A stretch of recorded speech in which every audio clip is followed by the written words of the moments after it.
I think we figured it out. We got an extra 18 minutes off tonight. Or do we have to work 18 minutes later now?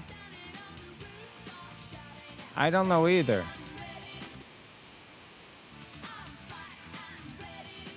See, the problem with this show, though, is that... That's right, it stinks! Yeah, it stinks. So what do you expect? You are listening to the Bleacher Brothers show on 102.9 The Game. And you're watching us, well, you know exactly where you're watching us. You're watching us across all Bleacher Brothers Sports Network streaming platforms. I am AJ, and we need to get right into our Bleacher Bet of the night. And you would know this if you tuned in last night. You had a winner. Winner, chicken dinner. We gave you Denver last night in a big way. And what did Denver do last night? They won in a big way. We also gave you the New York Knicks last night. And what did the Knicks do? Boom.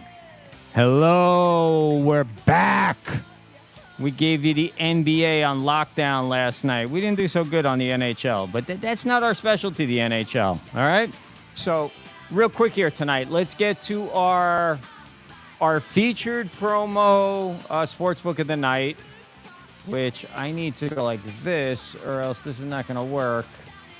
Let me put that down there. Yes, we're ready. We were ready to go 20 minutes ago, but we didn't. Caesars, we're back with Caesars tonight, okay? And I spoke to Luch right before the show about what he was going to do tonight on the sports books, because Luch is one of those guys. It's what we set out to do. And look, is all seriousness for a minute, you got to be 21 years or older to get into what we're talking about here on these sportsbook apps. And if you have a problem, call 1-800-GAMBLER, all right, and get yourself fixed, because a little bit of action on tonight's basketball game or baseball game, that's, for the wrong person, it could wreck your life. So don't do that. If you don't have a problem and you're a fine, upstanding citizen like Luch used to be, check out some of these sports books, because Luch now is a degenerate gambler. I mean, do you know that they had to call animal care and control to his house last night because he had money on the Panthers winning the series, and he took it out on his dog? It was a whole mess. I had to send money to get Luch out of jail last night, and the dog now lives with me. Tom, can the dog come to your house? What I found out is the dog likes to smoke. I'm not hearing you, Tom. You got no sound, Tom. Can you hear us, Tom? Nothing.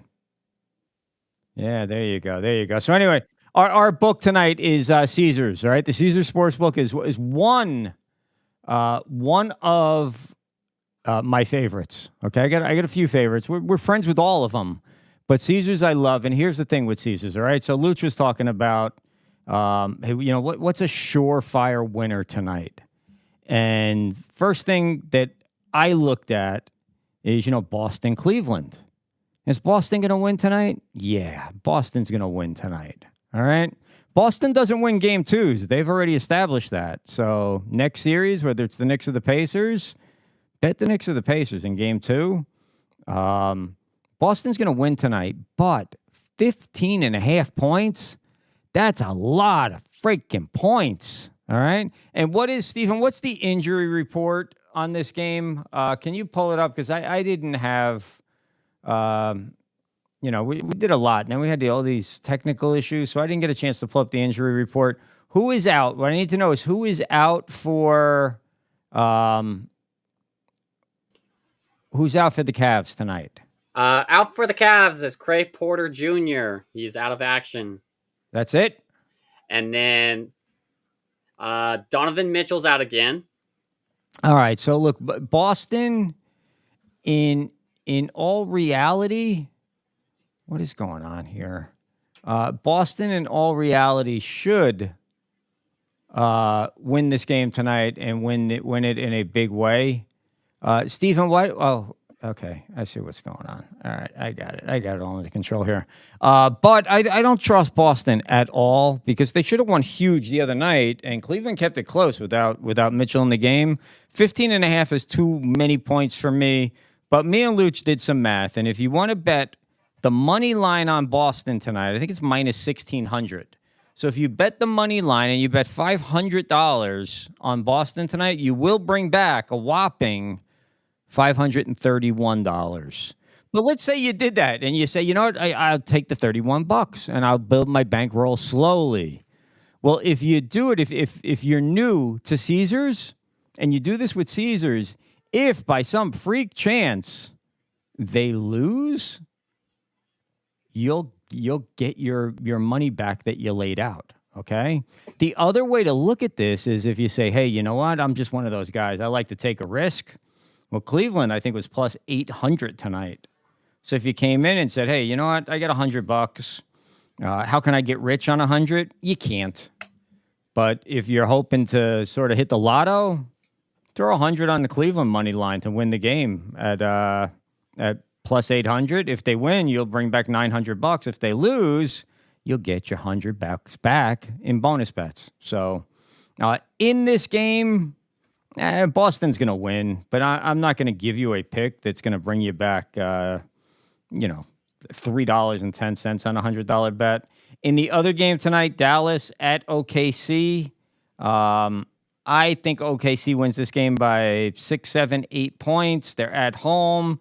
The spread is 4.5. So I am going to right now, because I didn't do this yet, because like I said, we had a lot of stuff going on today.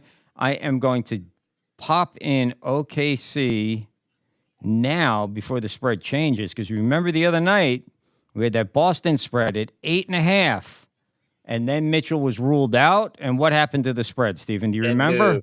It moved. It moved way up to 11.5. And what happened? Boston covered the initial 8.5, but they didn't cover the 11.5. So here we go. I'm going right now. OKC minus 4.5. And I'm going to go $10,000 on OKC tonight, minus 4.5. Luka Doncic is probable for tonight. Yeah, he's going to play, dude. He's going to play.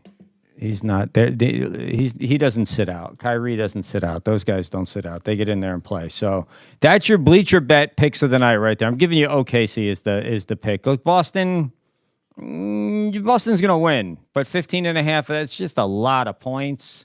And I'm not real sure about that. But you know who will be sure? Two guys that I know who are coming up here shortly. Toby, because Toby's all over this stuff. Toby's got a month until he can legally wreak havoc on the sports betting world.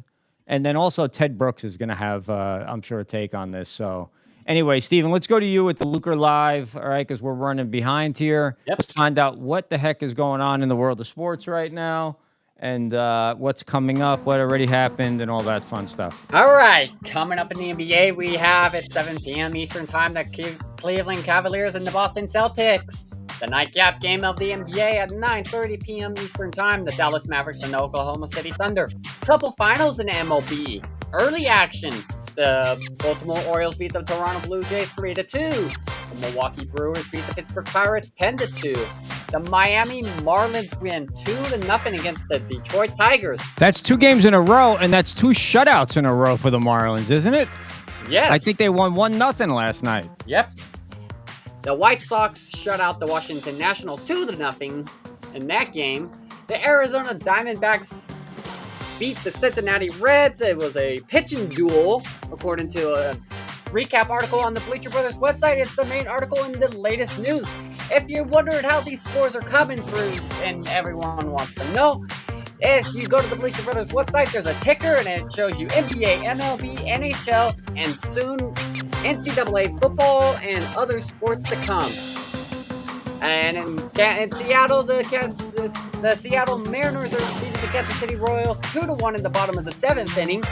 It's 8-0 the Colorado Rockies against the San Diego Padres in the top of the 9th inning. Coming up in MLB, we have the New York Mets and the Philadelphia Phillies at 6:40 p.m. Eastern Time. At 7:10 p.m. Eastern Time, you got the Tampa Bay Rays and the Boston Red Sox.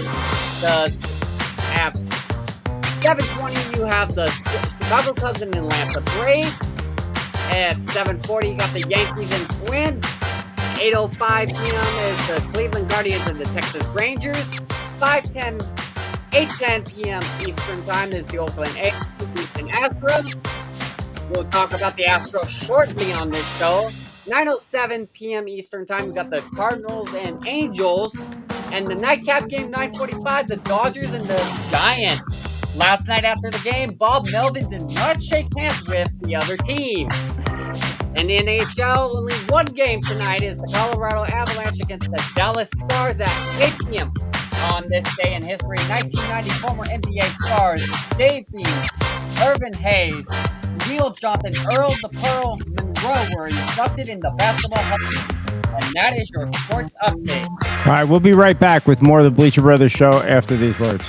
Right now, our country feels divided, but there's a place where people are coming together. I gotta tell you, I was nervous to talk to someone so different than me. Me too, but I'm glad we are. Love Has No Labels and One Small Step are helping people with different political views, beliefs, and life experiences come together through conversation, and it feels good. Wow, your story is so... Interesting? Yeah.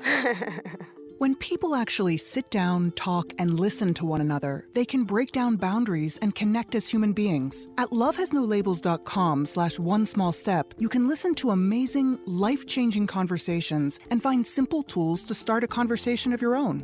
I know one thing. This conversation gives me hope. It gives me a lot of hope too. Take a step toward bringing our country and your community together by having the courage to start a conversation at lovehasnolabels.com/onesmallstep. A message from StoryCorps, Love Has No Labels, and the Ad Council. People do some pretty cool things in their 40s and 50s. Why should saving for retirement be any different? I mean, they go back to college, learn new instruments, start skateboarding. Whoa! Okay, maybe that one's not for everybody, but saving for retirement is. With aceyourretirement.org, you can get on track with your retirement savings no matter your age. Just have a 3-minute chat with Avo, the friendly digital retirement coach from AARP. You'll get personalized recommendations based on your input that are easy to understand and work with your lifestyle. It's quick, easy, and free. Plus, it's sponsored by AARP, so you know they got your back. Woohoo! Gnarly move, Dad. Thanks, sweetie. So wherever you are in your retirement savings journey, head to aceyourretirement.org and start chatting with Avo today. That's aceyourretirement.org. A message from AARP and the Ad Council. This is the story of a very special woman. In a matter of seconds, she turned herself into a great mathematician or an entrepreneur. Her knowledge was limitless and still is. She could also make monsters disappear, especially those that lurked in the shadows under the bed. Once, this woman put back together a teenage girl's broken heart, which had been shattered in 1,000 pieces, just by giving her a bear hug. She masqueraded as a regular person at work, but as a superhero at home. Everyone knows her as Gabriella. I still call her Mom. Your hero needs you now, and AARP is here to help. Find the care guides you need to help, complete with tips and resources at aarp.org/caregiving. Let's begin now. 360. I woke up this morning and I said, instead of waiting for a good day to happen, waiting around through ups and downs, I just said, look. We're gonna have a good day, and all my homies gonna ride today, and all these mamas look fly today, and all we wanna do is get by today. Hey, we're gonna have a good day, and ain't nobody gotta cry today, 'cause ain't nobody gonna die today. You can save that trouble for another day. Hey, we're gonna have a good day. Hairline fresh, new cologne on, feeling so good, change the color to my phone. Orange Kool-Aid go good with Patron. No, hell no. It's still my ringtone, free car wash. Had to clean up the Dodge, give back when I can, just playing my part. Church folks had a fish fry, mustard, hot sauce, light bread, french fries. Love for the big guy. We're back on 102.9 The Game. Facebook, YouTube, Twitch, Twitter, X. So I think we're broadcasting live to Sesame Street today, too. Toby, how you doing, buddy? I'm doing good. It's good to be back. I haven't been on in a minute, so how you doing? I'm doing good, man. You're like the Regis Philbin. Do you know? Any idea who Regis Philbin is? Yeah. All right, you're like the Regis of Bleacher Brothers now. You're on. You got your own show. You're on our show. You're on the La Stella Report. Are you enjoying this? Are you getting tired? You ready to go home and get the hell out of here and take a break for a while? What's happening? No, I love it. It's always good to be on whatever, whether it's my show, Robbie's show, here. I love it. And we just did our Bleacher picks in the NBA. I don't see much going on. You get 2 games. Obviously, Boston wins tonight, in my opinion.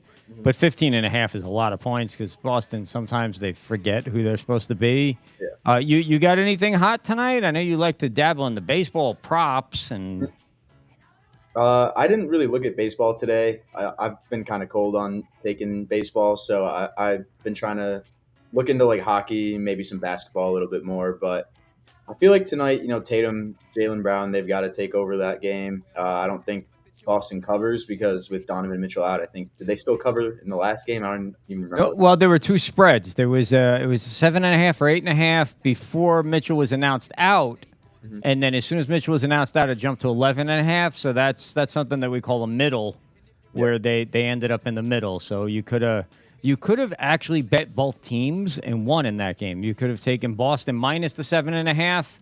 And then taking Cleveland plus the 11.5, and you would catch the middle. And that's a way we used to trick the bookies back in the day when before sports betting was legalized.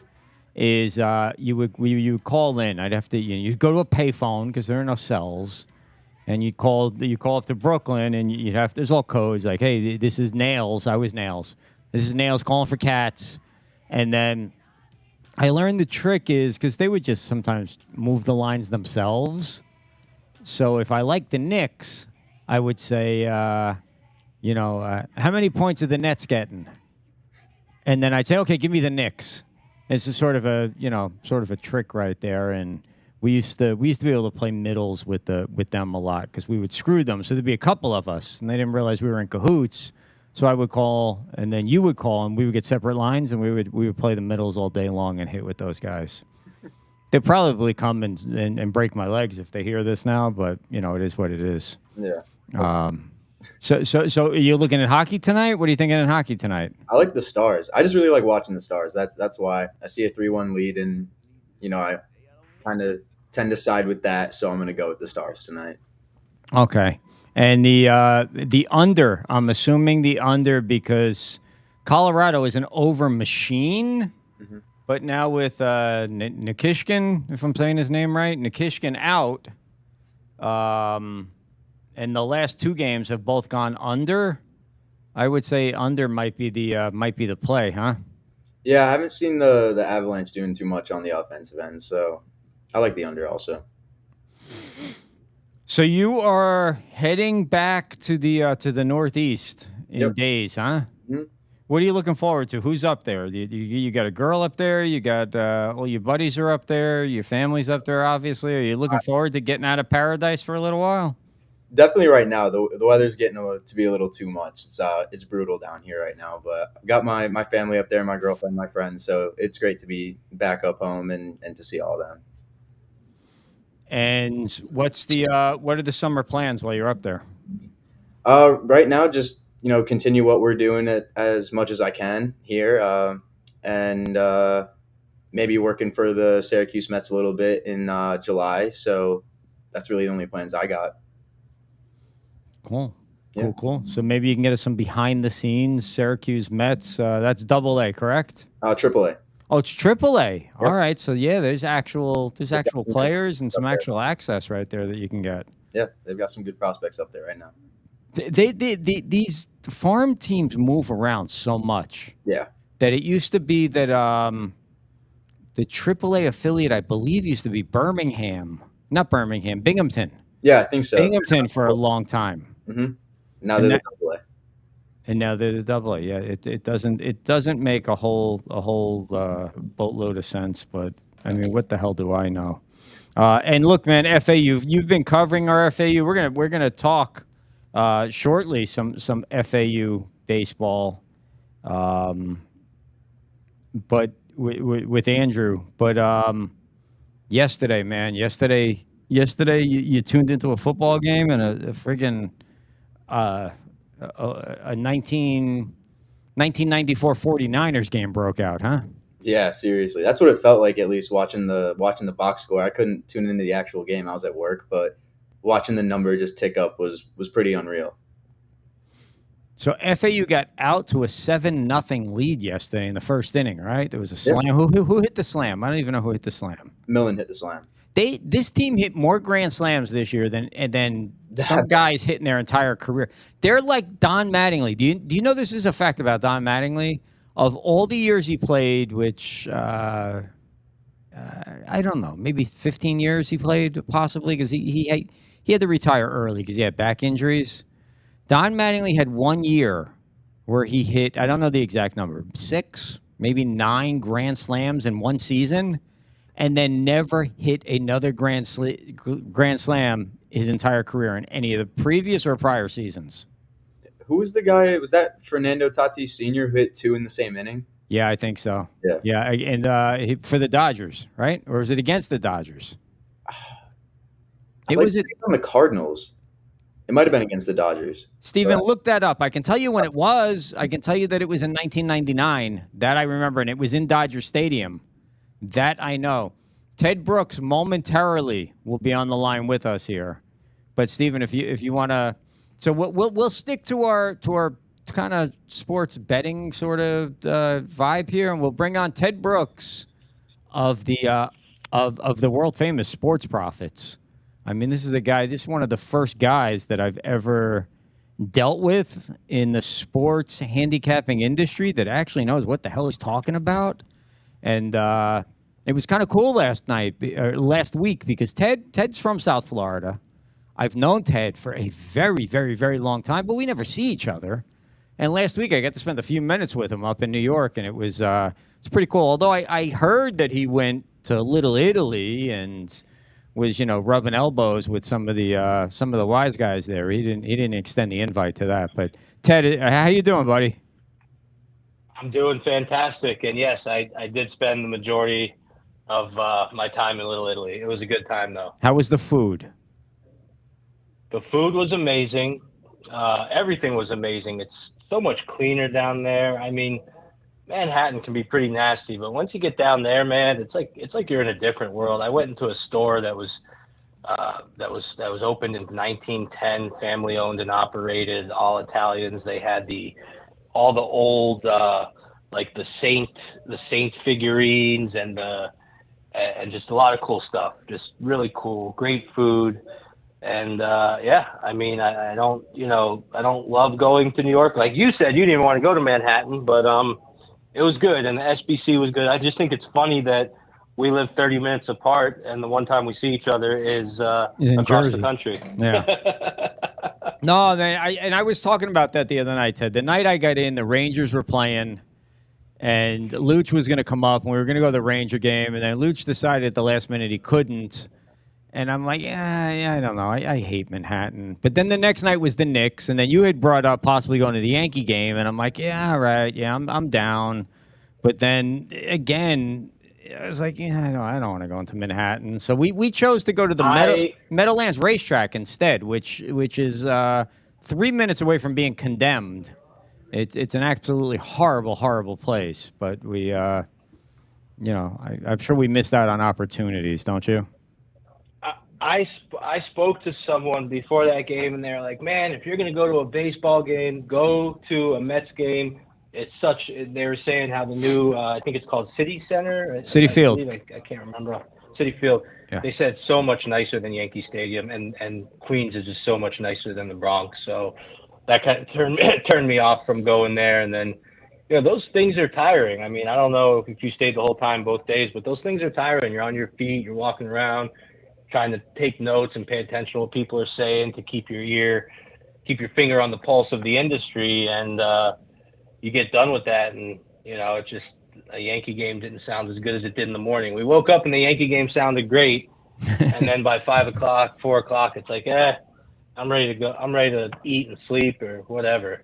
Did you hit any of the high society parties that this thing threw on? I know they had some of those big Sex in the City type parties with the Cosmopolitans. They're not like that at all. Oh, okay. They're not like that at all. First of all, they are 95% men, which I'm married, so I don't care about that. But they're 95% dudes, so there's no Sex in the City vibe to it. But they're cool. You get free drinks. So if you don't drink, I would say don't go. But you could network. We actually met a guy, I think I was telling you about this the first day, who's coming out with a really cool racehorsing app where you could buy your horses, you could bet on the horses, you could be you could hire it's all virtual horse racing.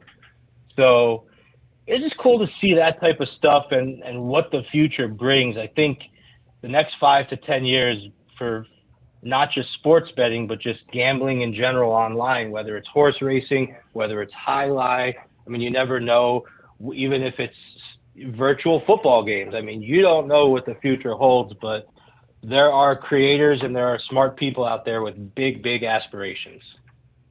Yeah, there is. There was a lot of really cool stuff that I experienced, that I found out about, that I learned. A friend of mine said the same exact thing that you said, though, about the future. Nobody knows what the future holds, my friend. That was my buddy Paulie Walnuts from Paulie Walnuts. Yeah, that's him right there. Tony Sirico, great man. He was funny. He was just a funny guy. Him and Silvio on that show, they were both like comic book characters. You have the Serious Mafia show, and you get these two guys they could be in any comedic. Have you ever seen, I know this is off topic and we'll get on topic, but have you ever seen Lilyhammer, Ted? I have. I watched it twice, start to finish. It's the same. Silvio is the same exact character. He's not Silvio from The Sopranos, but his mannerisms, the way he talks, everything about him, he plays the same exact character. So it's kind of like a spin-off. It's a really cool show. Very good show. When I found it, I thought, all right, let me give this a shot. It's Silvio. And then I watched an episode or two, and I'm like, oh, my God, this is so bad. He's such a bad actor, and he's doing the same thing. But I got hooked, and the show was fun. And then between seasons 1 and 2, they did a Sopranos sort of crossover. And it was brought Paulie Walnuts in. Yeah, and he brought his wife in from The Sopranos, and it was and I found out, I did a little research. So this show won all kinds of awards, sort of like the Grammys or Emmys or whatever that we have here. It won it in Europe and other countries over there. It's absolutely it was a fun show to watch. My favorite character, and then we'll get into some picks here, but my favorite character was the skinny sidekick, the one that had the dream of becoming a professional skier. Yes. He was hilarious, and the way he became a gangster, it was really, really funny and cool. Yeah. If you haven't checked out, so you get more than just picks with us. We're picking Toby, did you watch The Sopranos, Toby? You must have seen The Sopranos. I've seen some of it. I haven't finished it though. That's high up on my to-do list. High up on you too. How do you start The Sopranos and not finish it? I think I started it like kind of before moving into college freshman year, and then I wasn't really watching much TV when I came down. So that's like hooking up with a sorority chick and saying like, "Hey, I'm done," right in the middle and walking away, not finishing The Sopranos. But anyway, put Lilyhammer on your list. It's really quick. I've seen The Sopranos so many times that my wife came to me and she said, I read an article that people who watch a show over and over again, I forget what she said, but there's some kind of like mental. If I told you guys, it's over 20 times how many times I've watched The Sopranos start to finish. So I might have a problem. Is it? But yeah, let's get into some. Hold on. One more question. Is Sopranos the best show of all time? I would say Sopranos or Breaking Bad are my two favorites. Have you watched Yellowstone? I have, start to finish. I like it a lot. It's definitely in my top 10. Wow. Definitely my top 10. Sopranos, it passed The Sopranos for me. I think not for Yellowstone me. is that good. And I don't like, and here's the thing, I hate Kevin Costner, and I hate cowboy stuff. I hate it, but I was pressured. I was peer pressured. My favorite character is Beth.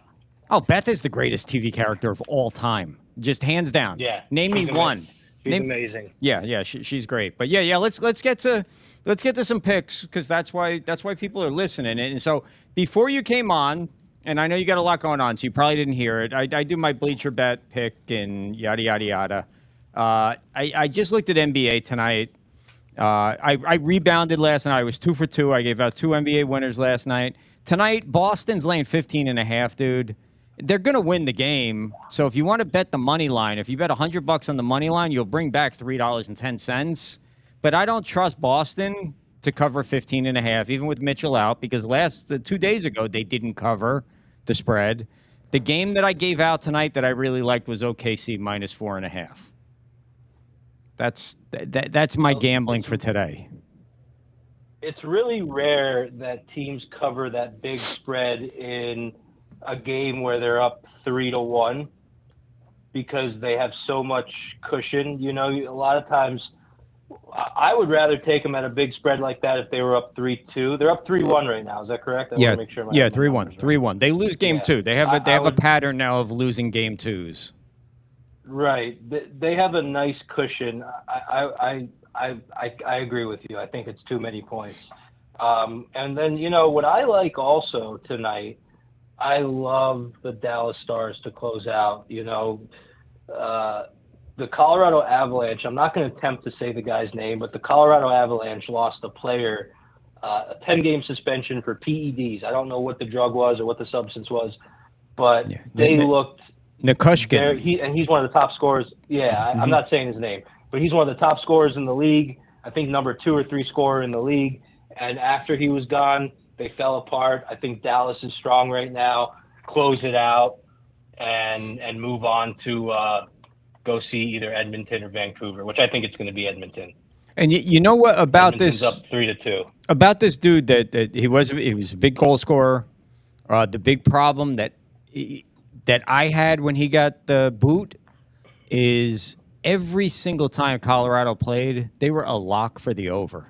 I mean, I never saw a team go over as much as the Avalanche do this year. I mean, you go back and look at their last 10, last 20, it's like over. The last 2 have gone under with them since he's been out. So, yeah, I tend to agree with you. I'm not touching this one, but I tend to agree with you on that. But you're the pro, not me. I'm just a goofy degenerate. Yeah, so that's where I'm at. I mean, I've been touting the Panthers the whole time. They had a little slip up, but I think they get it taken care of. The real series here that I just can't put a finger on is the Rangers Hurricanes. I thought the Hurricanes before the season started, but the Rangers came in and won a couple, and the Hurricanes won a couple, and now the Rangers are up 3-2. They play tomorrow. That's a series I can't put my finger on, and I got to put some more pen to paper before I determine that. What the Hurricanes have going for them right now that the Rangers don't is they have all the momentum. I mean, the Rangers were minutes in Game 4. It was tied. I think it was 1-1, tied late in the third period. Looked like it was going to go OT, and then the Rangers lose the game, and then 2 nights ago, they gave up 4 goals in the third period to lose 4-1. That's gotta wreak havoc on your psyche if you're a Ranger, don't you think?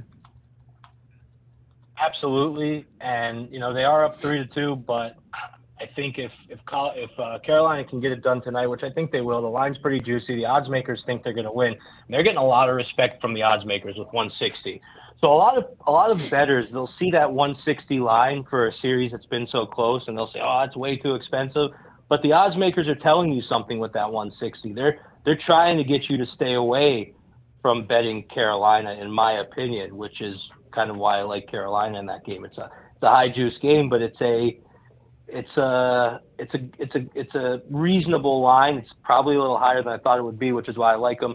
Now, one thing you can do, some books allow it, some books don't, is you can bet a hockey team in regulation. So they have to win in regulation. It's going to be a lower juice. but you get a better line. So you might get in regulation at like -110 or 120.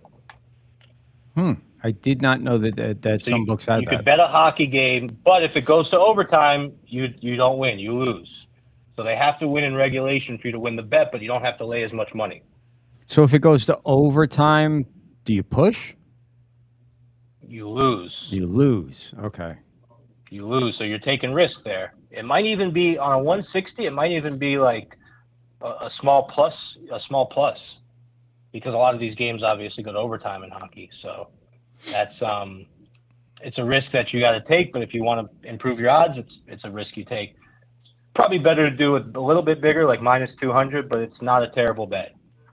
So Ted, Toby's he's new to the team over here. Toby's turning 21 shortly, like very shortly. Like you can almost count on about 6 hands, and he'll be 21. And he's anxious. He's anxious for all the promos and the bonuses, and he hears how everybody's signing up for all the different books. He loves props. MLB is his go-to. Any sort of tips or advice for this guy? Because, I mean, you guys are the pros. They put out, and Toby, you need to follow Sports Profits if you're not, because they give out free picks daily. And it's not just Ted. Ted's got a whole crew of guys, and they're like scientists. I mean, they sit there in a lab and study everything. Yeah, I'll be tuning in for sure. Yeah, we're 67. If you would have I probably said this on the last show. I don't mean to sound like a broken record, but if you would have bet $100 a game on all of our free games so far in 2024, you'd be up about $4,000 on about 140 games. So that's a good number. It's a good number. But yeah, any advice? My advice would be stay away. Same advice I always give: stay away from parlays. Bet smart. Don't chase. If you bet an early game and that game's losing bad, don't try to find a second game to bet to make up for that game. Just go to sleep for the night and move on to tomorrow. That's what I see really break guys, is just chasing, getting crazy, getting out of control with the parlays, trying to get cute, trying to get fancy. Just bet 1 or 2 strong plays a day. Make your decision. Once you make your decision, don't go back on the app. Don't sit on the app all night, live betting stuff and getting all crazy. That's my best advice. Keep it simple, keep your cool, and just sign into the app once a day. Right. These apps, sports books wouldn't like me to give you that advice, but that's the advice I'd give you.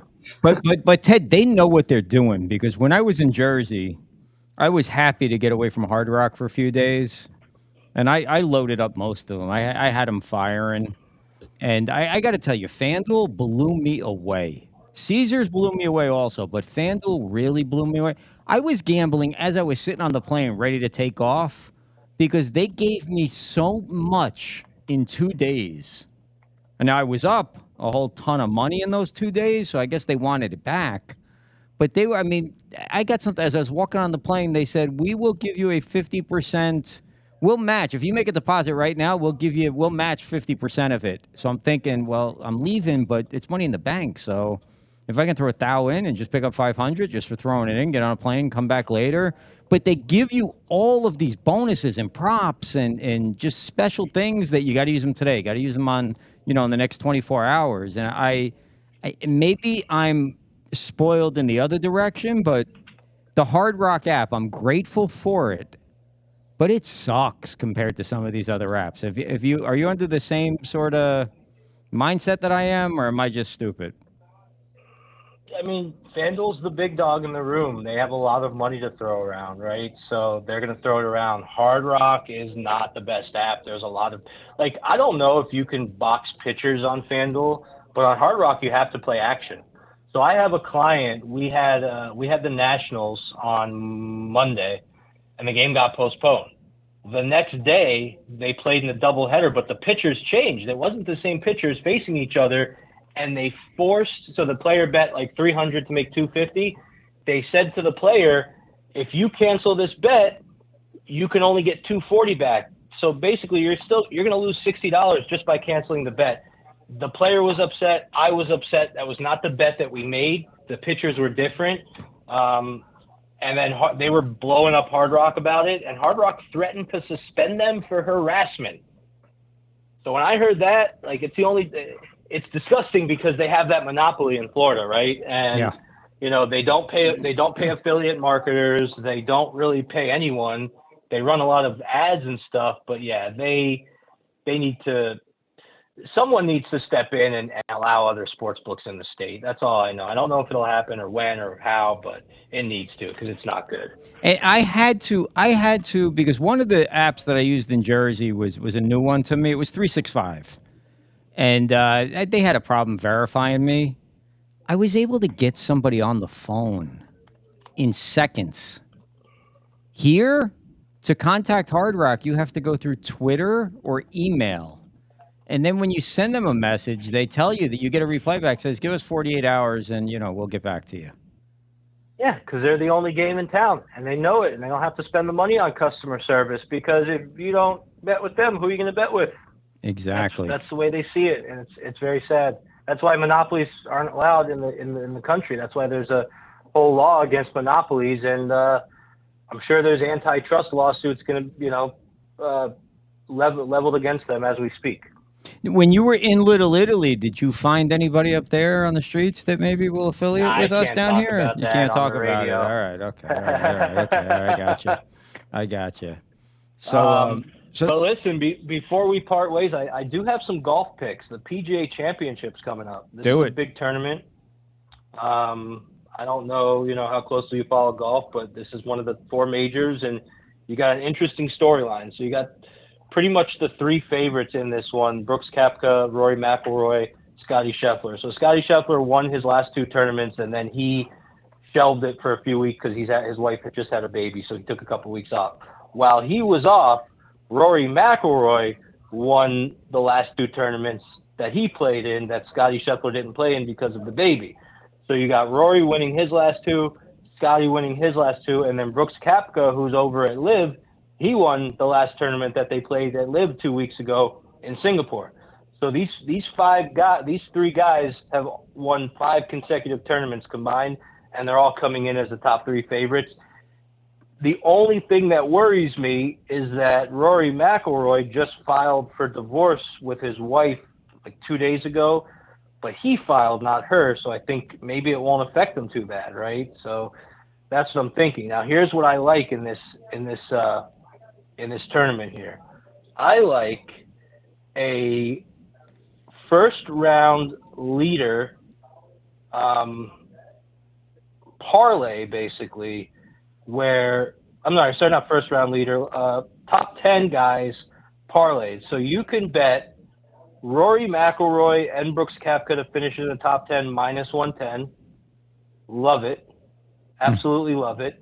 You can bet on all 3 of them to finish in the top 20 plus 135.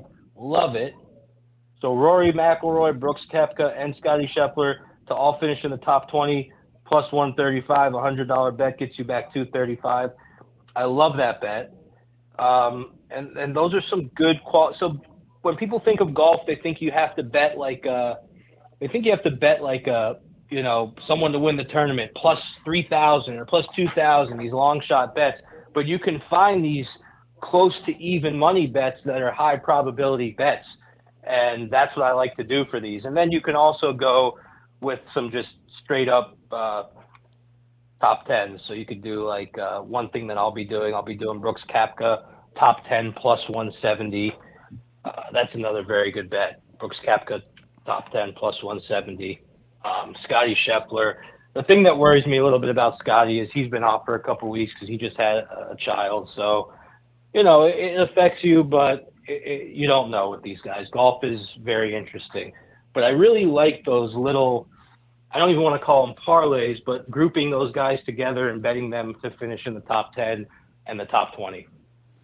I will dabble with the golf. We just put an article out a couple hours ago with best bets and prop bets, and then Chef Tom is coming up at the bottom of the hour at 7:30, and he's our golf guy, and he's dressed for golf tonight. You can't see him because you're on the phone, Ted, but he's on a golf course right now, and he's going to he breaks all this down. He texted me, he says, "Oh man, he's stealing my thunder," but I'm sure you're not. And he goes, he's going to spend 30 minutes really going deep into this.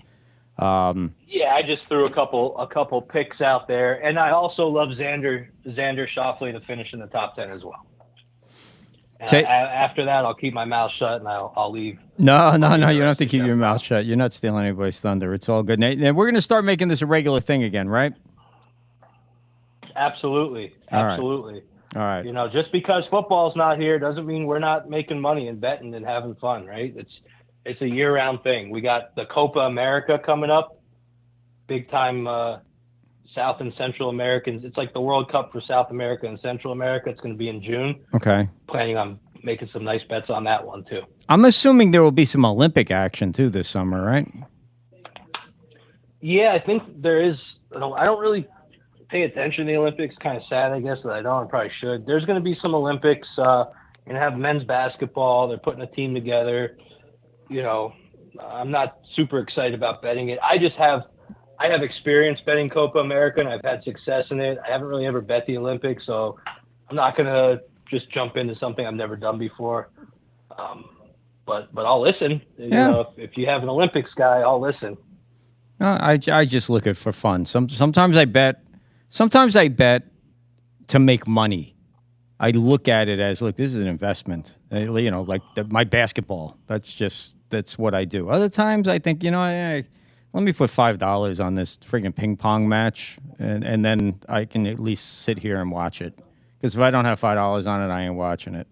But I know my limits and I know my bankroll, and $5 will help me kill 30 minutes watching ping pong, and it doesn't really affect my bankroll at all. Highlight there's nothing. Is something. Yeah, and highlight something that I think that I would like to talk about in the future, moving on, because I know that there's some highlight things that are in the works, or highlights making I'm going to say it's making a comeback down here. Maybe it never left, but and I know you're more into this, but we'll find out. It's making a comeback. It's definitely a comeback. It was on life support. I mean, it kind of still is. Like, we have to see, you know, anybody can try to make a comeback, but we have to see if the people respond, if the people receive it correctly. Well, here's what we do. I got it all figured out. We cover it. You and I, we go as Sonny and Crockett. We jump into your Lambo, or we get my crappy blue Chevy Nova from Beverly Hills Cop, and we pose for some pictures, and we go down there and we create some great content, and we figure out how to handicap it, and we put out winners. One thing that I really preach about is I'm not, you know, Teddy Brooks is a man of the people. I drive a Dodge pickup truck. Nice one, new one, but drive a pickup truck. There's a lot of these cappers flashing Lambos. My only vice is watches. I do like nice watches, but that's it. There's cappers out here, always in a different, you know, city every week, always in a different supercar. And it really makes you think, like, you don't need that flash. Stay away from those handicappers that are driving Lambos every week. Believe me when I tell you. Because it's all bullshit. But Teddy's a man of the people. Yeah. I'm not. If you see me on the street, I got those big fat guys like Floyd Mayweather walking around with me. So don't even think about approaching me on the street. All right. Ted, tell everybody where to find you, Ted, where to follow you. I know it's the Sports Profits, but go ahead, put it out there. The sportsprofits.com. We're putting up 4 to 5 articles a day, free pick most of the days. Instagram, _profits_pick, and youtube.com/@thesportsprofits. You can find us on all three. And like we were talking about 2 weeks ago, different games on all three. So make sure you're on all of them to catch all the free stuff. Awesome. Ted, appreciate you calling in. Look forward to talking to you again soon. And have a good night, buddy, all right? The great Ted Brooks. Sounds good. Enjoy. And I wish I had time to stay on and listen to what Chef Tom had to say about golf, but I'll try to catch it on the rerun. All right. Yeah, he's coming up at 7:30. So if you're around and you want to tune in on the app or whatever, you can listen to him there. We're going to go to a quick commercial break. Sounds like a plan. We come back. Andrew Bork, I hope I'm saying his name right, his last name, from Florida Atlantic Owls baseball team. Boy, we got a lot of runs to talk about with him that happened yesterday. So everybody sit tight. We'll be back right after these words. Adopt US Kids presents What to Expect When You're Expecting. A teenager. Learning the lingo. Today I'm going to help parents translate teen slang. Now, when a teen says something is on fleek, it's exactly like saying, that's rad. It simply means that something is awesome or cool. Another one is totes. It's exactly like saying, totally, just shorter. As in, I totes love going to the mall with Becca. Another word you might hear is jelly. Jelly is a shorter, better way to say jealous. As in, Chloe, I am like so jelly of your unicorn phone case. You don't have to speak teen to be a perfect parent. Thousands of teens in foster care will think you're, rad, just the same. To learn more, visit adoptuskids.org. A public service announcement brought to you by the U.S. Department of Health and Human Services, Adopt U.S. Kids, and the Ad Council. This is the story of a very special woman. In a matter of seconds, she turned herself into a great mathematician or an entrepreneur. Her knowledge was limitless and still is. She could also make monsters disappear, especially those that lurked in the shadows under the bed. Once, this woman put back together a teenage girl's broken heart, which had been shattered in 1,000 pieces, just by giving her a bear hug. She masqueraded as a regular person at work, but as a superhero at home. Everyone knows her as Gabriella. I still call her Mom.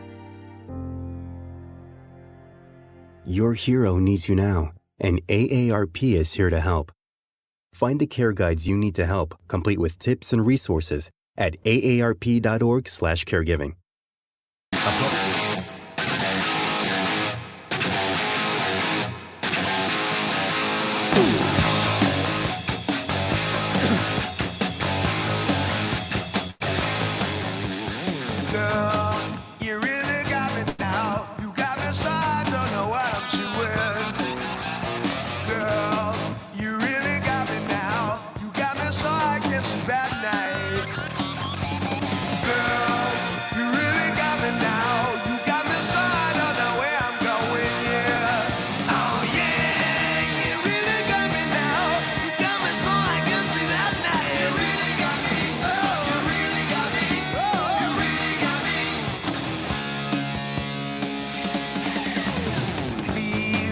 Don't ever let me be. I only wanna be by your side.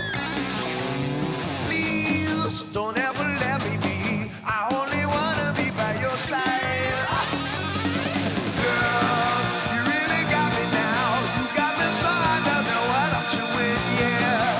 Oh yeah, you really got me now. Got me so I can sleep that night. You really got me. You really got me. You really got me.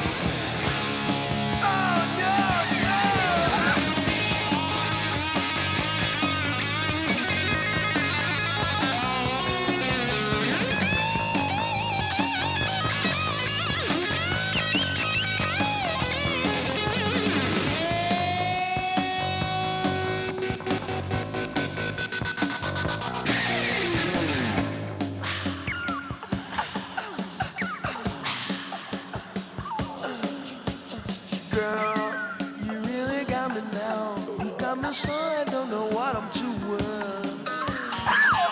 Girl, you really got me now. You got me so I can sleep at night.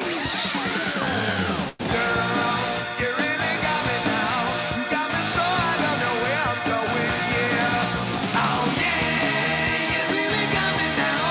Got me so I can sleep at night. You really got me. You really got me. You really got me.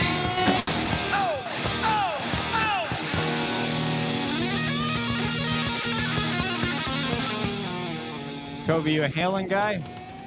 Not really. No, But won't complain about it. All right, no, Halen's a good group, man. They were a good group. Yeah. So here he is.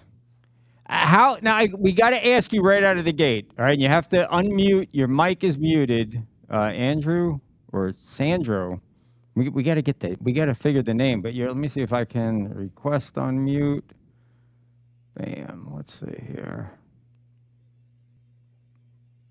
Yep, somewhere you're muted here. Let's see if we can ask. Here we go. Let's see. Let me go like this. There you go. You're unmuted. Look All at right, that. here we go. I figured it out. How are you, man? I'm doing great. How are you?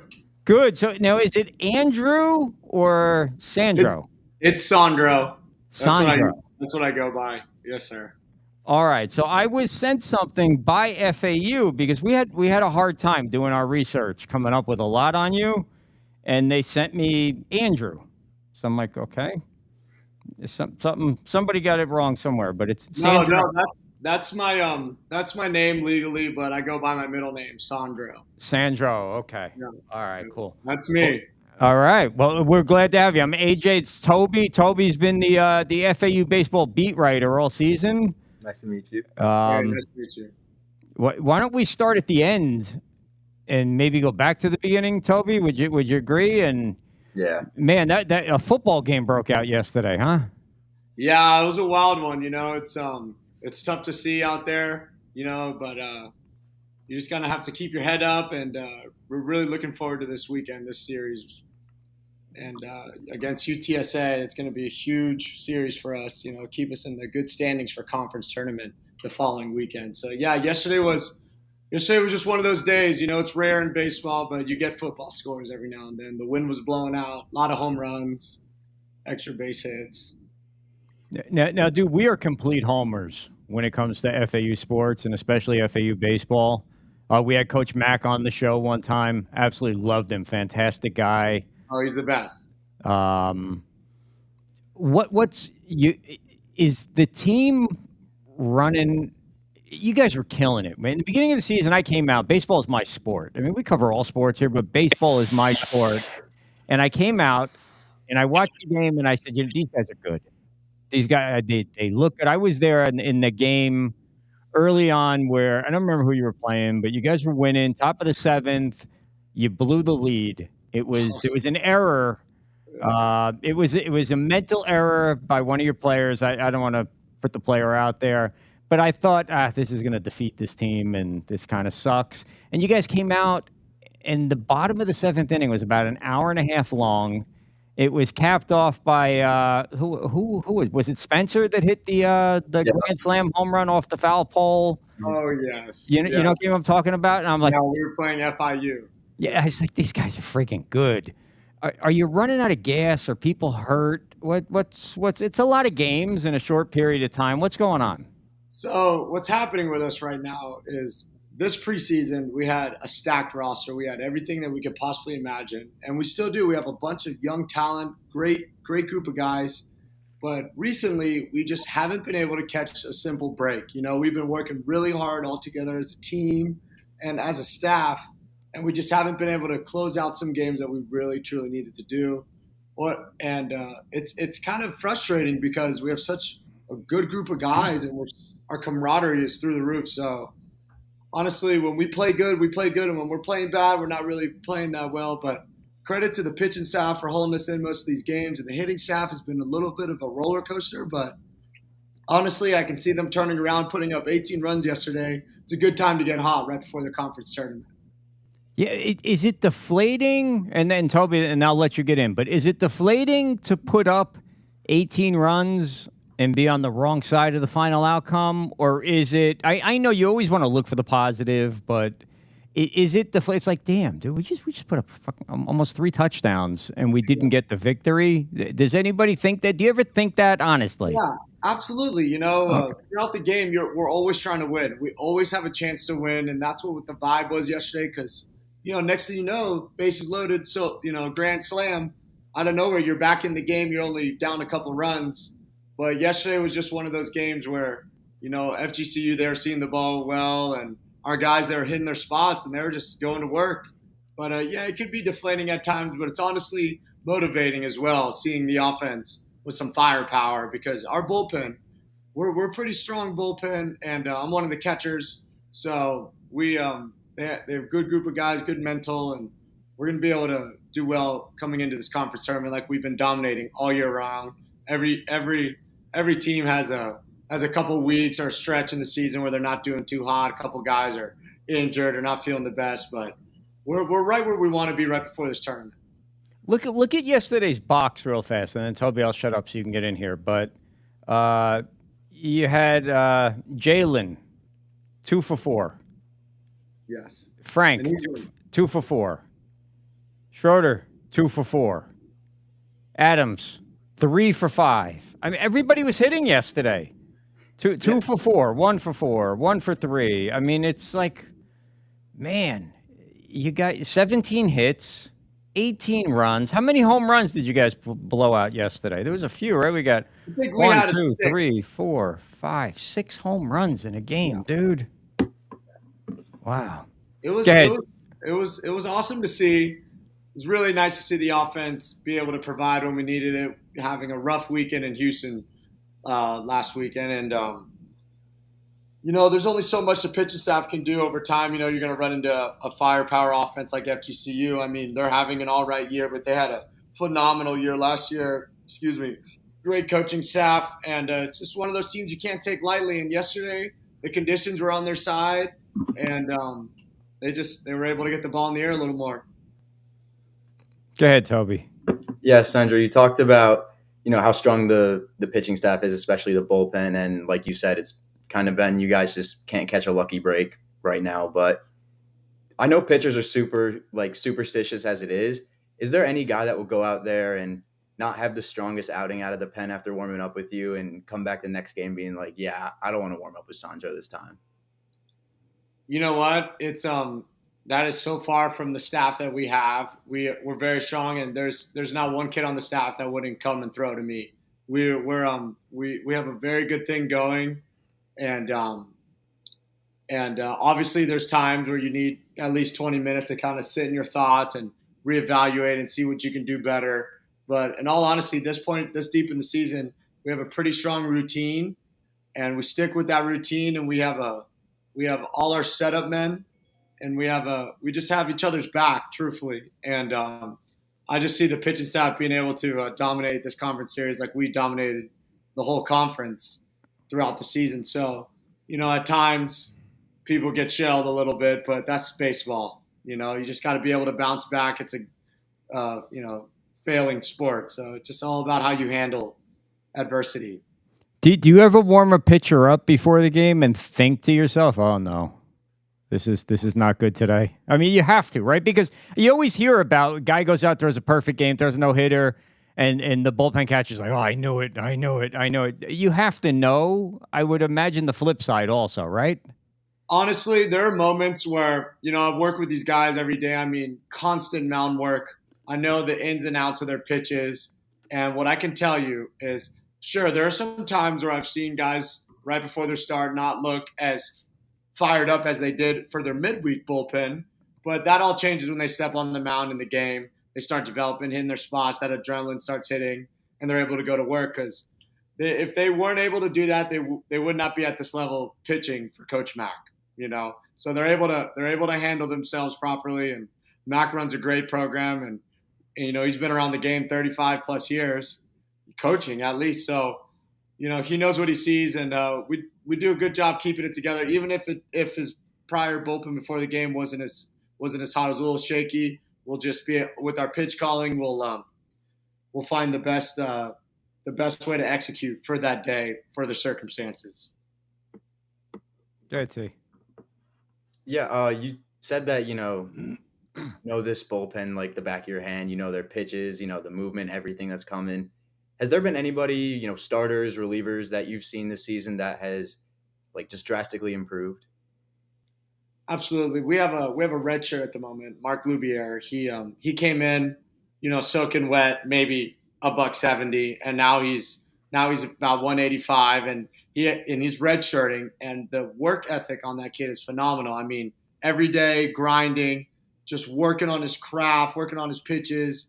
But truthfully, the whole pitching staff I've seen take dramatic jumps from the fall. The fall we looked spectacular. Preseason we looked as expected spectacular.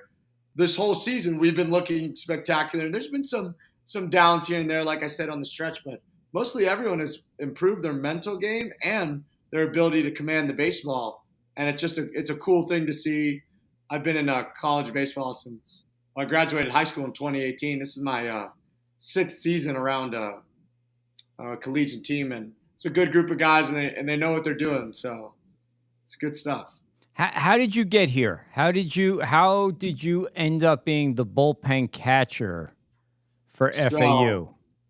So I jumped around all over the nation. I did 2 years at a junior college, Andrew College in Georgia, and then I did another 2 years at Florida A&M in Tallahassee. But I was able to use my COVID in a redshirt year there, so I was able to keep my eligibility. And then I finished up last year at Florida Tech D2 in Melbourne, and I was at the point in my career where I had a couple offers on the table, and I was going to end up somewhere up north and a lot of playing time. It's hard to leave the game when you're so invested in it. And I just decided to take a long shot. I emailed one of the assistant coaches, and I applied for the graduate program, and I got in the graduate program, and they got back to me within the same day. And, the rest is history. I love being around the guys, and I'm able to provide some leadership and some wisdom to the younger cats. And, it's been a blessing, this whole experience. So all you got to do is just reach out, with some interest, provide a little bit of detail, and, get ready to go to work. So that's what I was able to do, and I've been doing it my whole life, and it's truly just been a great ride so far. That's fantastic. Go ahead, Tobe. We'll go back and forth. Like you said, I mean, you provide that kind of mental support for these guys on the team. Like, how do you go about, being that kind of leader, out of the bullpen? Well, obviously, the stereotype of being a bullpen catcher kind of is shaded on, meaning, you get a bullpen catcher and you may not think he's all that. He's just a guy out there on the team just trying to fit in, be a part. But I've been able to play 5 years of collegiate baseball, and I had an old stepfather, Derek Lilliquist. He was a pitch coach for the Cardinals for 8 years, and when I was his stepson, I was able to learn a lot through him and be mentored by a bunch of big leaguers. So I developed this certain pedigree around being around baseball. So I'm able to just do my best and be a leader, and honestly just be a close friend, someone to just listen. I'll be able to listen to these teammates and do the best I can to provide any input that, if I've been there, done that type of situation. But when you love the game this much, it's a blessing to be out there and just to be able to, continue talking baseball with other ball players, Yeah. What are your plans moving forward? So I have a couple options on the table. This time next year, I'll have my MBA in finance. Okay. So I could get in the banking world and find a path, but every time I decide to set some goals for myself, baseball just kind of reels me back in. I'm actually just applied and to be the part-time bullpen catcher for the Astros this summer. So looking to get some great exposure and opportunity out of that. So I'll be with the Astros, hanging around those guys this summer. And hopefully I can be able to come. Mac wants me back. I'll be able to come back and be the guy for Mac. But, if something is to make out of the Astros, that would be great as well. The Astros are going to need someone new, I'm assuming, to lube up Blanco's glove or whatever's going on there, because I'm sure the guy that got him snagged yesterday is out the door. But no doubt. A career in – so, look, I'm a little bit older than you guys, and I've been doing this for – not this, but I've been doing life and business for a while. Passion is the key. It doesn't matter what you went to school for. It doesn't matter what you know. It matters who you know a little bit. But if you're not passionate about what you're doing, you will never, ever, ever excel in it. And you seem pretty friggin' passionate about the sport of baseball. So if you could find a career in that, I mean, that would be absolutely phenomenal. Who's your team? Who do you root for in MLB? So I'm the type of guy. I'm a huge Cardinals fan. Due to having my stepdad bring me up during the right time of my life. But honestly, I love good baseball. With all these trades going on, it's hard to keep up with a favorite team. I just love watching star players. And honestly, right when we get down to the nitty-gritty of playoff time and opening day, I mean, it was just a lot of fun to see because truthfully, still being around the game, you kind of involve yourself mentally into the game on the TV, and it's just a wonderful experience. Either way, I always have baseball on in the background. I'm cheering for a good baseball to watch. No errors. Just good stuff, good swings, good pitches. I'm into the game. See, Toby's like me. People make fun of me because I've rooted for the Yankees. So I grew up a Yankee fan. Exactly. I've rooted for the Marlins. I've rooted for the Phillies. I am a fan of baseball. Baseball. Because when I was a kid, the Yankees were the Yankees. You had them there, with the exception of Reggie dipping out for more money. Everybody stayed. I mean, Donnie played there forever. You got Mattingly. You got Jeter and Posada and all those guys. Now, if you can keep one guy on a team, and one of the reasons I flipped to the Phillies was because I had a lot of respect for what Harper did. He signed that 11, 12, 13-year contract, no trade. I want to be here. I'm like, that's old the legacy. School. Yeah. It's amazing. It's cool to see, and he's doing a great job with that, honestly. It's a really nice watching him get to work. I mean, he's been doing it forever, and he's still got another 10 years. It's going to be great. In my opinion, the best player in baseball, because you can tell me Mike Trout all you want. Mike Trout's constantly hurt, all right? Harper brings it every single day, every single at-bat. You could rip his arm off, and he's still going to be out there going as hard as he can. That's why I like Harper.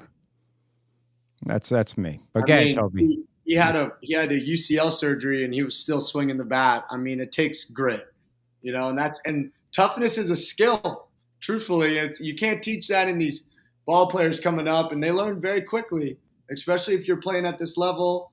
And, you get humbled very quickly, and that's what the game's about. I mean, it's a game of failure. It's a game to get back on your 2 feet and keep going, and it's a game of life, truthfully. I can't name another sport that revolves more around life than baseball. Go ahead, T. So one of my last questions I had for you, I just wanted to hear from you because, I mean, you know these guys better than anybody. Like, what pitcher in the staff just has the nastiest stuff? Because I know that we don't really have a lot of guys who throw too hard, but we got a lot of guys who can throw some nasty stuff. So just who, from your experience, has just had that stuff where you're like, oh, my God, I could never touch that? So we have a guy. He's a transfer from Northwest Florida, but before he was there, he was at Tulane, Kyle Beatty. Mm-hmm. He has this split changeup that is just tumbles, falls right off of the strike zone area, and it's nasty. And he has a sweeping slider. I mean, legit, if you're in the righty's batter's box, it's starting behind you and ending on the black. It's a disgusting pitch with a included 2-seam that can run in on your hands with a cutter. So he has 4 pitches. He's disgusting at times. He can get a lot of guys out. He may walk a couple guys here and there, but when it comes to striking out, he's your man. And but truthfully, I got to give credit to the whole pitching staff. I mean, all their stuff is gross. We had a guy who had nerve surgery on his elbow. He comes back. He's sitting 94. Tyler Murphy. We have a couple flamethrowers as well. So it's just I wouldn't nothing more than 95, but it's great stuff. Yeah, great stuff. Nasty stuff. What do we need to accomplish this weekend against UTSA? Do we need to win to be in? Where I haven't really looked at the standings in the past week or so. What do we need to do? What are our chances, and what do we need to pull off? So there's a 4-way tie for 5th right now, and it's honestly our chances of making the tournament, I believe, are very high because to answer your original question, securing 2 of 3 from UTSA would be great. If we secure 1 and USF loses 1 and Charlotte loses 1, we'll be okay. But we're going for the series win. Hell, if we could do a series sweep, that would be phenomenal. Put us in a good seed for the tournament. And we're honestly looking to, if you take a look at our season, we're 500. This is the first time in FAU history that there's been a 500 season. It's, not too positive. And we're just looking at all our miracle and our magic work that we've been waiting this whole time, all these one-run ball games that comes out in the conference tournament, and everything just kind of lays out for us because we're a hard-working team and we got a lot of talent. But if we were to secure 2 or 3 at UTSA, maybe a couple other guys in the conference lose, we'll be in a good spot. But for us making the tournament in a whole, we're there. There's Eight we're not- teams. Is it 8 that make the tournament? 8 out of the 10, correct. All right. And UTSA is you guys have your hands full because they're second in the conference right now behind DC, right? Absolutely. Okay. Absolutely. All right. But in all reality, we've had our hands full all season dealing with injuries and different issues, and we've done a great job to be able to have the record that we have.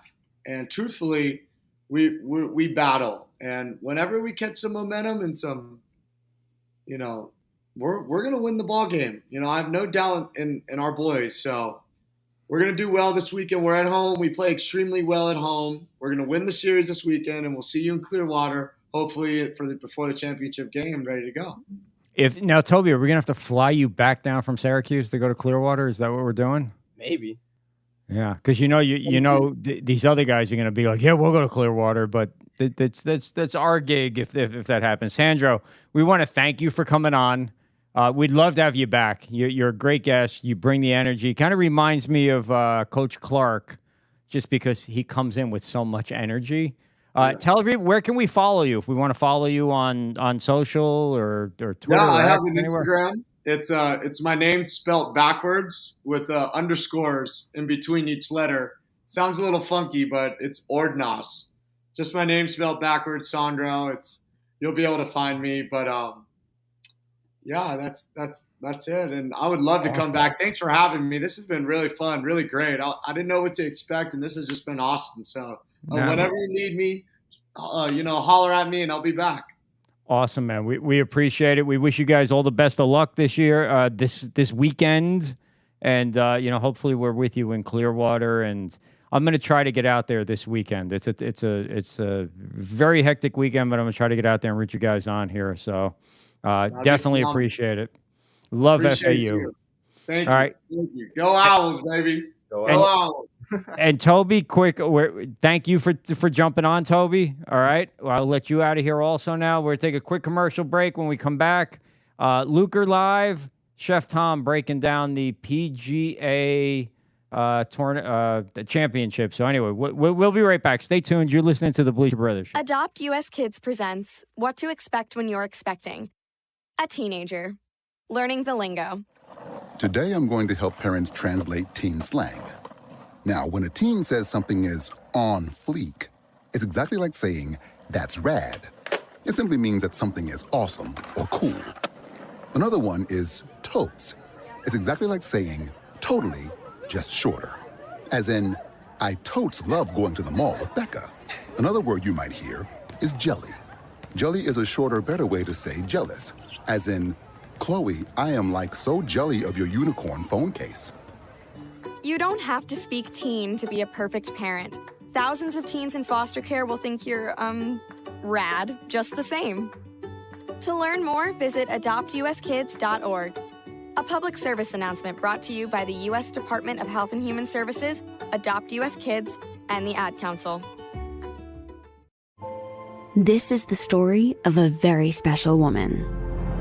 In a matter of seconds, she turned herself into a great mathematician or an entrepreneur. Her knowledge was limitless and still is. She could also make monsters disappear, especially those that lurked in the shadows under the bed. Once, this woman put back together a teenage girl's broken heart, which had been shattered in 1,000 pieces, just by giving her a bear hug. She masqueraded as a regular person at work, but as a superhero at home. Everyone knows her as Gabriella. I still call her Mom. Your hero needs you now, and AARP is here to help. Find the care guides you need to help, complete with tips and resources at aarp.org/caregiving. A public service. All right, we're back, and we're going to get right into it here with Luker Live, giving us the rundown on everything that's happening in baseball and football and hockey. There's no football happening, right? But everything that's going on live right now. Coming up next, Chef Tom with the PGA Championship sort of breakdown, his best bets, his props. after our show, top of the hour. Hang on, Steven. I know. The LaStella Report. Big guest tonight. New coach, part of the basketball team. Tomorrow night on the show, Luch live at a special time, much earlier, 6:30. We're going to get him before the Rangers start while he's still in a good mood. Joe Q talking Preakness. Bill Perkins, our old fan, talking MLB baseball. So, Steven, what's happening, buddy? All right now the Boston Celtics are up 34-28 against the Cleveland Cavaliers in the second. Now it's 34-31 Boston Celtics against the Cavaliers in the second quarter. 10:41 left to go in that game before halftime. And MLB, we have the Mets up 2-1 against the New York. The Mets are up 2-1 against the Phillies in the bottom of the third inning. The Boston Red Sox are up 1-0 against the Tampa Bay Rays. Chicago Cubs are up 3-0 against the Atlanta Braves. First pitch will be coming up soon for the Minnesota Twins and Yankees game. And we have soon to come for the NHL. We have the Colorado Avalanche and the Dallas Stars. That game will be starting soon. And on this day in history, we have 1991. Paul Molitor of the Brewers hit for the cycle in a 4-2 victory over Minnesota. Molitor hit a triple in the first, a single in the third, a double in the fifth, and a home run in the seventh. And that is your guys' sports update. All right. And Steven will be back tomorrow night with more of what's happening in the world of sports. So we bring in Chef Tom. We need some golf music. Oh, I got golf music. Here's your golf music. I got your golf music right here. I knew you were going to play that. It's on the board. All right. So I know Ted Brooks kind of jumped in there with some golf, but let's hear what you got, what you're looking at, because you know, he's a sports handicapper, but you're a golfer. Yeah. So I'm going to guess you got a little bit better of a feel for this thing. Yeah, it's going to be a great tournament. I mean, I'm so looking forward to it. I've got it all set on my DVR. So you're a huge golf fan, right? Huge. All right, so this is the 106th PGA Championship. Yep. Can you quickly, in 1 minute, name us all 106 winners in order? Yeah, good luck. All right. Well, I can give you a handful. Tiger Woods, Jack Nicklaus, Anna Palmer, Rory McIlroy, John Daly. Let me start off with John Daly, okay? I don't remember the year, but John Daly. You know who John Daly is? Yeah. Looks like Santa Claus now. Mm-hmm. He was smoking yesterday while he was on the driving range. Yeah. Of course. Okay. What do I look like? I look like an imbecile. Like I don't know who people are. So John Daly, right? He was one of 8 alternates in the PGA Championship. You know, for the PGA Championship in the year that he won, and so. One of the guys was knocked out. You know, something happened where he couldn't play, so they started reaching out to all the alternates. John Daly was the 8th one, the last one, and all the other, and they literally were calling all these people at like 10 o'clock at night, the night before the tournament, right?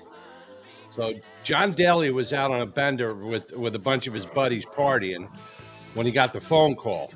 He was the last person. And he had to drive something like, 10 hours to get to where the PGA Championship was.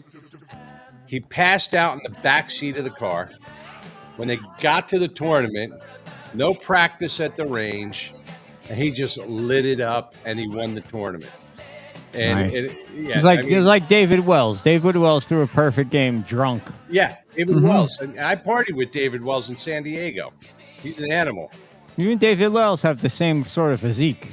Yeah, well, my man boobs are a little bigger than his. I need a man's ear. Maybe. So I love David Wells. Still in San Diego, and he's a supporter of Tunnels and Towers, which is great. But John Daly, he fires me up. And one of the craziest things John Daly did was when they were doing like I can't remember who he got hired. Oh, AT&T, I think it was, and a bunch of other sponsors. And he had on his golf bag a video screen. on the back of his golf bag that would flash these different advertisements. Didn't last very long. I mean, it was a pretty cool idea at the time. It's an entrepreneur right there, Yeah, buddy. you know, but he's definitely a gamer. I love John Daly, you know, and so he's not going to win the tournament. John Daly's he's up there in age, probably.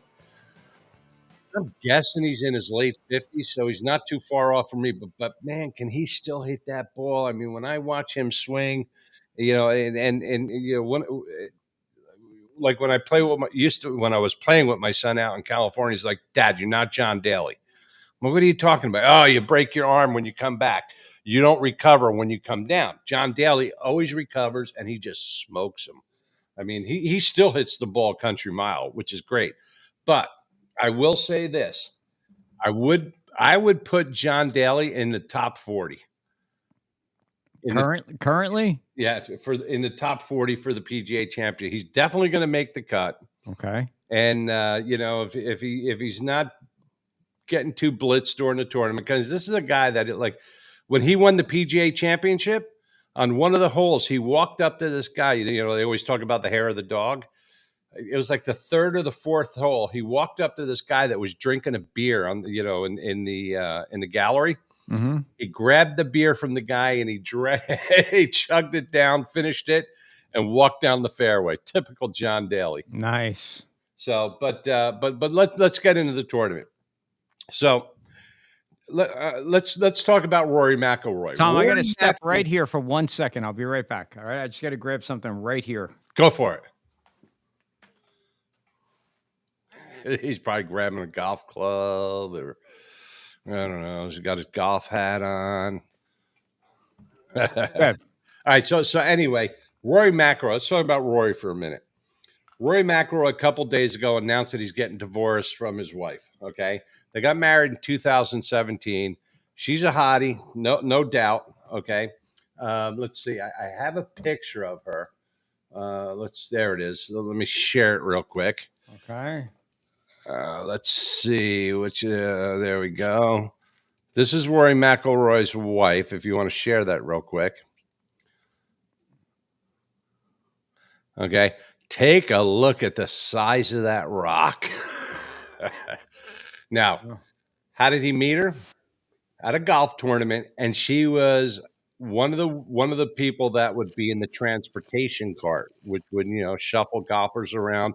Because a lot of these tournaments, you see them walking down the fairway, you walk into the greens, but some of these holes are pretty far and few in between.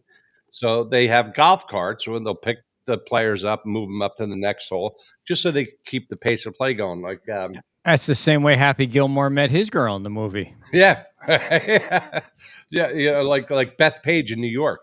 I played that course before it was on the U.S. Open. It was like crazy. I mean, there was a plane, literally a plane, like one of those little Cessnas in front of a par 3 in the swamp. And a buddy of mine, this was back in the 80s. He's like, "Oh yeah, I got an appointment out in Long Island. Why don't you come with me and we'll go play Beth Page?" You know, now this was before Beth Page was big. Now Beth Page Black, you can only walk that course. So when we got there, the guy's like, "Oh yeah, you guys aren't going to get out. But if you want to go on the black, you can go out on the black, but you got to walk." And we're like, "Oh, we'll walk. Who cares?" And it was like such a crappy course back then. And then all of a sudden, a couple years later, it's like one of the number one courses on the PGA Tour. They didn't open there, but they cleaned it all up. It was pretty cool. But getting back to Rory. So anyway, so he met his wife at this golf tournament. They got married 2017. They have a 3-year-old daughter now. And they're going through a divorce. And they said that it was irretrievable, an irretrievable broken relationship. And I'm like, what the hell is that? What's irretrievable broken relationship? So I did a little research. And when a marriage is irretrievably broken, the relationship between the spouses can't be restored. Okay. So this is the definition let's see. It says irretrievable breakdown examples could include, but are not limited to, a spouse has an affair and falls in love with another person, losing a sense of safety. I don't think that happened. Differences of opinion regarding religion, blah blah blah. I don't think that happened. Disagreements regarding religion. I don't think that happened. Personality differences. Nope. Desire to have children. Nope. Lack of emotional. Nope. Lack of communication. Nope. Differences in opinions. Nope. Constantly arguing. I don't think so because he's never home. So I'm going with number one, a spouse has an affair. And this is my opinion. A spouse has an affair and falls in love with another person, or sexual, physical, or emotional abuse. Now, Rory is from Northern Ireland. We know, the Irish, in my opinion, they like to drink. So it's either one or the other. I'm saying probably number one, she may have had an affair. We'll never know. But it could be Rory too, because Rory's on the road. And guess what? He has the same lawyer that Tiger had when Tiger went through his divorce. So I'm saying, maybe Rory might have got caught with a hand in the cookie jar. Word out on the tour is, Rory's packing. So, you never know. All right, lot of speculation here. Yeah. I would all opinion. I got it. I would what do you let's move on to handicapping the tournament and the picks, because you now got, let's you got start. about I'm 8 going to minutes go back to go. I am All going right? to go right back to Rory. Rory Okay. is free of the ball and chain. I think Rory's got a really good chance of winning this tournament. A lot of people say, oh, yeah, you're not going to be able to win 2 in a row. Hey, wait a second. Look at Scotty Scheffler. Scotty Scheffler's good, but he's not great. Rory McIlroy is great. So Rory is plus 750 to win the tournament. Yep. Rory is plus 750. Scotty Scheffler's plus 400. But here's the thing with Scotty. See, this is where I'm torn. Scotty hasn't played in a few weeks. Now, I haven't played in probably a month, and I went out this past weekend and I shot 1 over on my first 9.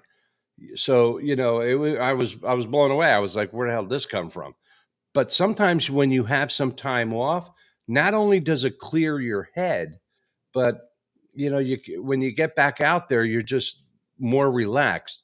So, I'm saying it's either going to be Rory or Scotty. Okay. Rory or Scotty for sure. Now, top 5. Now, And they are the 2 favorites. They are the 2 favorites. Now, let's go down the line a little bit. Xander Schauffele, who's number 3 at plus 1,400. Yep. Xander Schauffele, San Diego guy, solid player. The problem with Xander is coming down the stretch. He's not a closer. Okay, so I would pick him top 5, but I don't know if I would pick him for the tournament. Now here's where we get now Schauffele hasn't even won anything in a couple of years. No, correct? he hasn't. But he is due. That's why He's never won a major. He hasn't. He hasn't won a major. He's definitely due. Same with Colin Morikawa. Another one of my favorites. I like Colin Morikawa. He's solid. He's a closer. The problem is down the stretch when he's going against like Scotty Scheffler, for instance. When you start pushing, that's when you make mistakes. Stick to your game, okay? Colin Morikawa in the what was it, the Masters a couple weeks ago, when he was up, he was like right there, and Max Homa, and then all of a sudden they pooped the bed, in the back 9. But I would definitely say Colin Morikawa top 5. Because in a lot of the prop bets, you have top 5, top 10, top 20. Okay. The Caesars has top 40, which I like. Right? Now, Bryson DeChambeau, let's talk about him. Bryson DeChambeau, he's won the Masters. He's won a lot of tournaments.